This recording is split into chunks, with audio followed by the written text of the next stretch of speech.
This man looks like a useless husband on the surface, but in fact, he's an agent of the National Intelligence Agency. This woman seems to be a full-time housewife, but in reality, she's a top-level assassin. They've been married for 10 years and even have a child, yet neither of them has ever discovered the other's true identity. One day, Dawson receives the mission, and his target is none other than another man. He has to attend his court to observe him, through surveillance, to learn the man's daily routines. Then he carefully runs for a sniping plan in his head. Finally, he chooses a hotel room as a perfect shooting spot. To avoid, he even books the same hotel for a date with his wife. Before the mission begins, Dawson takes off his wedding ring. He doesn't want blood to stain their love. He then uses a glass breaker to make a small hole in the window. At the same time, Yola has already completed her own task ahead of schedule. On his way there, Dawson locks him to target Peru's.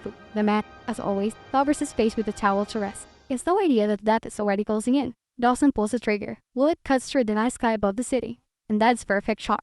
The man collapses lifelessly in his chair. Meanwhile, Yola arrives at the hotel, but to her surprise, spots Dawson's boss, Manager Wu. A terrifying thought flashes through her mind. Could Manager Wu actually be her husband's lover? She rushes to follow her, but the elevator door closes before she can get in. At the same time, Dawson is upstairs preparing a romantic date. His pretty girl throws petals all over the room. Suddenly, the doorbell rings, and standing there is Manager Wu. It turns out there's an urgent assignment with the organization. Target will be leaving the country in 3 days. The mission must be carried out immediately. Just then, Yola walks in, sees Dawson and Manager Wu together in the room. She freezes, her eyes filling with tears. Dawson quickly tries to explain, but Yola refuses to listen. Her mind goes completely blank.